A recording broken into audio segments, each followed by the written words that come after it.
Hello, this is Robert Rickover at Body Learning, and today my guest is Mastena Nazarian, who's an Alexander Technique teacher in Melbourne, Australia. In addition to being an Alexander teacher, Mastena has two children, one who's 7 years old, one who's 5 years old. And we're going to talk today about her experiences with parenting of those two children, and in particular, how she was able to use some basic principles of the Alexander technique to help her in that process. Mastena, welcome to the show. Thank you, Robert. Well, it's good Glad to talking be to here. you again. Could you, before we get into your parenting experience, for those of our listeners who are not familiar with the Alexander technique, could you say just a word or two about what that is? Sure. Alexander Technique is a very practical method of self-awareness, and it teaches us to rediscover a sense of ease and poise in whatever we do. So it encapsulates all aspects, both body and mind. And essentially, it does that through the skill of teaching us to become aware of what our reactions are to a situation and being able to sort of put a constructive pause between the situation and our reaction. Mm-hmm. And of course, an activity that mothers do is bringing up children. And although, we were joking about this before the podcast, I have pretty much zero direct knowledge of this. I could well imagine that there's a lot of times when it would be easy to become reactive. Yes, yes. When I had when I was uh, giving birth to my son, even the birthing situation was quite a bit involved and ended up being an emergency cesarean, Mm-hmm. and everything went quite well, and every mom and child were both healthy. But it does happen quite often when after an emergency Caesar, the mother is finding themselves both taking care of their own recovery and the needs of the newborn. And having found myself in this situation, it was very interesting how I was not able to put a constructive pause between what the babies and myself, my own needs were, and how I would end up sort of solving these things. So sometimes I would forget to take my pain medication for the first few days where you're, just recovering from the incision, or get too involved with, you know, doing too much movement, Mm-hmm. even though I should have been resting. And just trying to get the balance in those first few weeks is really, really difficult because I think it's a term we have in Australia. Your body is not, maybe around the world, your body is not your own anymore. Right, Um, right, yeah. so it's very difficult to find that where your head is, where your baby is, where your own body is. And in retrospect, I think having been aware of Alexander Technique was definitely a positive force, Mm-hmm. and I think I would have probably done a lot more damage to myself and the poor little baby had I not had awareness, prior awareness of some of the basic principles of the technique. Mm-hmm. So you're saying the technique is not a silver bullet for all problems related to childbirth. That there are going to be times when you're just going to be overwhelmed, right? Yeah, and I think the most important thing I learned about myself and about being a mother was acceptance, Mm-hmm. and I'm learning that continuously, really. Um, and I think that's one of the main starting points of the Alexander technique, accepting responsibility and accepting responsibility for your reactions, and being able to put the situation in a sort of a framework that makes it related to its own thing, rather than observing the situation through some sort of a doomsday uh, sort of mind reading view. Mm-hmm. So if the child is crying and it's 3 o'clock in the morning, rather than making all sorts of presuppositions about what the baby needs or what you need, or whether you're going to get up or whether your husband's going to get up, and just stopping and sort of noticing one's own breathing and just saying, okay, things are as they are. Mm-hmm. What next? So, And I think yeah, go ahead. that's really helpful to problem solving. Well, and I could imagine people who have gone through childbirth and parenting listening to this and saying, well, what she's talking about sounds a lot like the sort of advice that people get generally. And what, but in terms sort of operationally, in the moment, what does the Alexander technique bring to this that maybe other ideas or methods would not be quite as effective at? What's unique about the Alexander technique in your view for this kind of situation? Well, I think it's there are many many philosophies and ways of thinking that have the principles in common with Alexander technique, and I think what makes Alexander technique very unique and made it personally very powerful for me was I was able to notice how my body was reacting. Mm-hmm. I was able to notice whether I was sort of compressing into this activity of changing a poopy diaper, or I could just sort of find my feet and then change a poopy diaper. Right. So, and from there, it especially when one is really challenged for sleep, it's a very powerful way of just recognizing where one's feet are and where one's head is and where Mm-hmm. one's spine is. And having had lessons previously to becoming a parent, I think that was just became very practical to Right. So, notice myself in space as I was going around now taking care of another person. so, would you say that maybe a way of saying what you just said is that obviously when something happens and you get upset or you go into an anxiety mode, the baby's crying or something that creates a sense of unease or upsetness, that in addition to that, with the Alexander technique, you have the ability to actually sense the effect of that upsetness directly on your physical body. Yeah, absolutely. And then it's And then yeah, you have some very specific and I would say pretty powerful tools that the Alexander technique embraces or covers that would help you to at least to release at least some of that extra physical tension.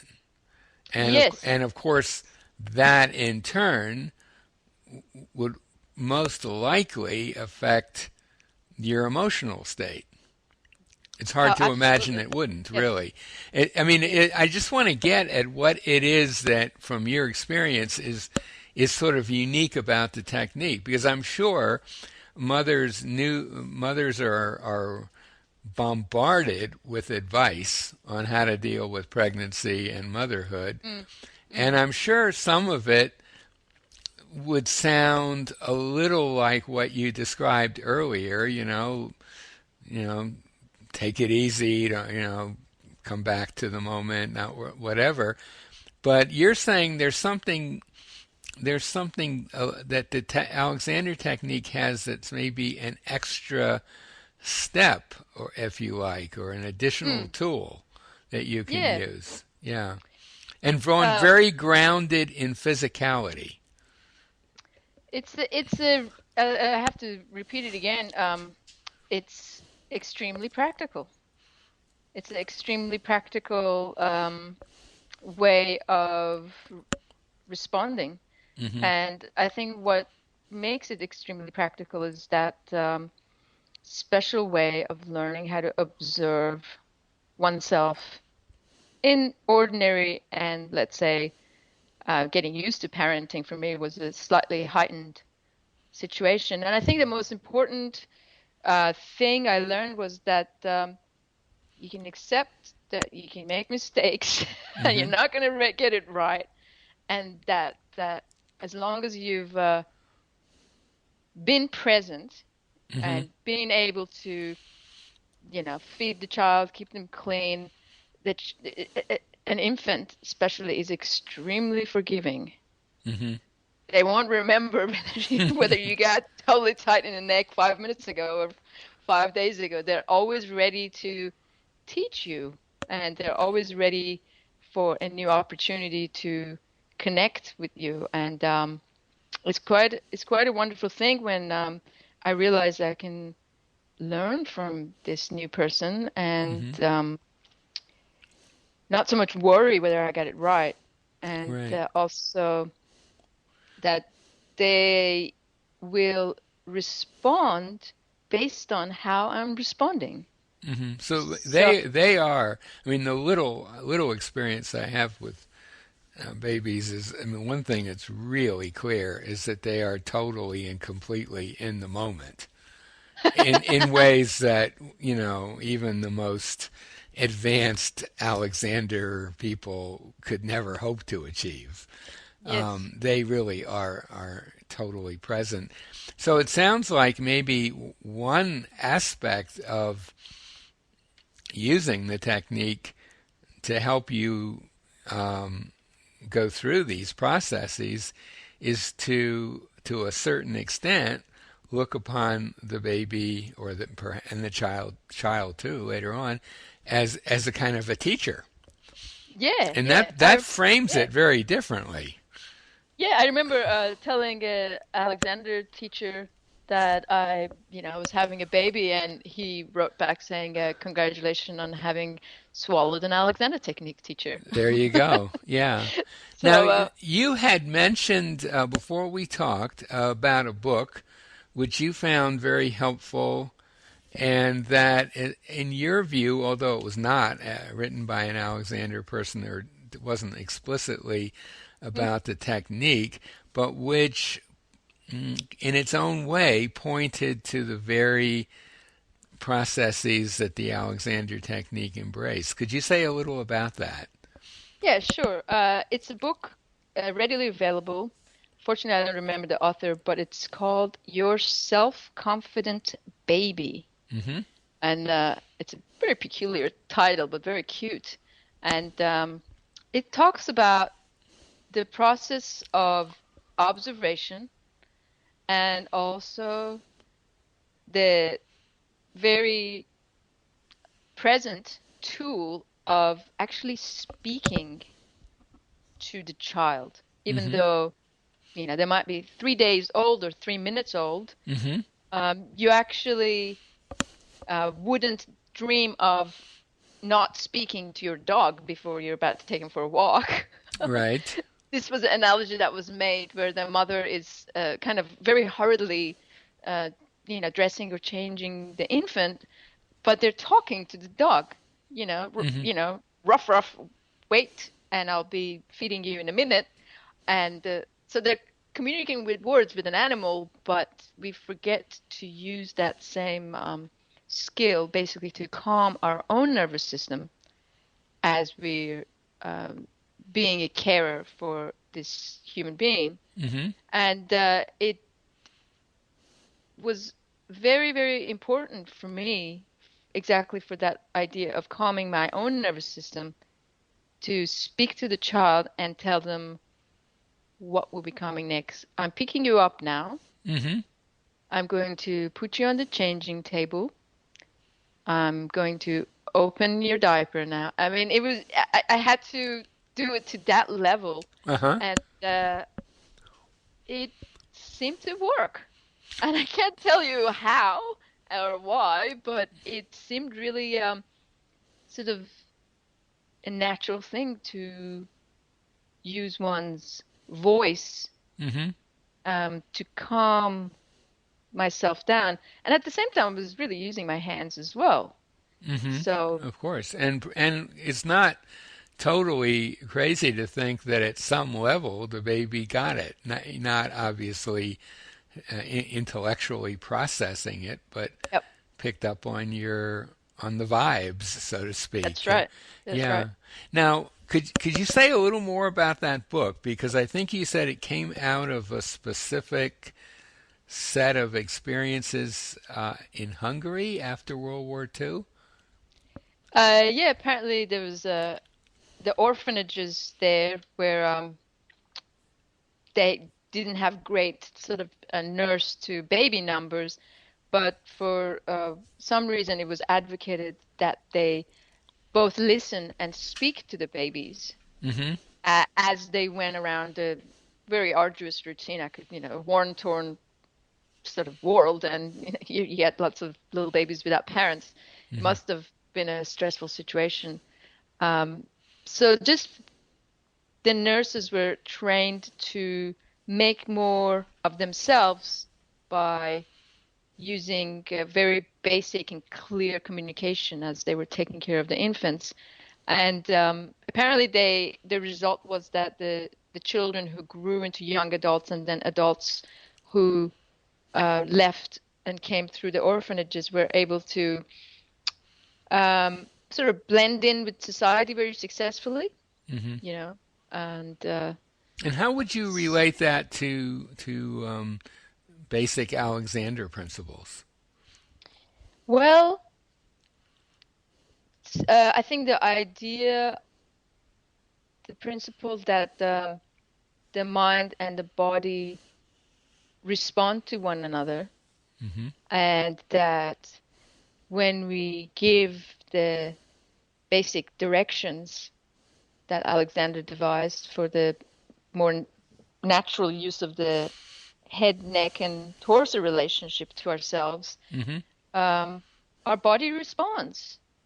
And Right. Yeah. Well, of course, and Alexander yeah, didn't think there was really any difference between mind and body. They were just two aspects of the same thing. yes, yes, And yeah. that's a one of those universal aspects. And I think my favorite take on that is uh, S. Suzuki, who says, well, body and mind are one, Mm-hmm. and body and mind are not one. They're both one and not one. So I Right. think that Right. Yeah. that Yeah. that's the I think his words are body and mind are both one and sort of separate as well. And I think that's really useful because if our body is very, very, very, very shall I say, as a parent of a new parent of an infant who's just gone through a cesarean section, very under cared for, Mm-hmm. um, we can get it's really easy to get wrapped up in that and say, when am I going to get any sleep? Who's going to cook the next dinner? Mm-hmm. When is this cut going to heal? And it's really easy to get wrapped up in that, where you can say, well, my body and mind are part of the same thing. If my body's not exactly where I want it to be, I can use my mind to uh, make the best of it. Right. Right. Does Right. that seem Yeah. clear? I mean, that's kind of a basic Alexander idea in general, that Yeah. what the whole when you come for Alexander lessons, what a teacher is helping you learn to do is make the very best use of the situation as it is right now. Exactly. And that situation itself may well change and improve over time. Exactly. But where are you right now? What are you capable of doing? Or how Mm, easily are you capable of doing things? mm, Can help you move in that direction. And I can certainly imagine that even apart from all of the so let's say the emotional or mental aspects of it, um, pretty soon there's going to come, I mean, well, even right away, there's going to come some physical issues in terms of moving and carrying the baby even without a C-section. I mean, there's going to come, there's a lot of actual physical labor in parenting, right? yeah. Yeah. I And mean, and the technique can absolutely. certainly help with that in a way that I think is pretty would be pretty obvious for anyone who is familiar with the technique. But I just sort of wanted to add that little aspect of it. Um, Mastena, is there anything that we haven't covered that you would like to especially mention before we come to an end? Um, no, not really. It's just that very, very honored to be a parent, and it's not always easy, but it's in extremely fulfilling kind of experience, and I think that's also similar to the learning the Alexander technique. And if you are a parent or you're going to be a parent and there are Alexander teachers, if there's an Alexander teacher near you, might be worth exploring. Yeah. And we'll put a link to Mastena's website if you're in the Melbourne, Australia area and you want to have Alexander lessons from someone who has firsthand knowledge of parenting, uh, give her a call. So my guest today has been Mastena Nazarian, and Mastarian, thank you so much. No, Mastena. Sorry, I'm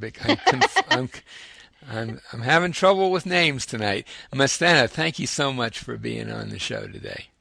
Thank you so much, Robert.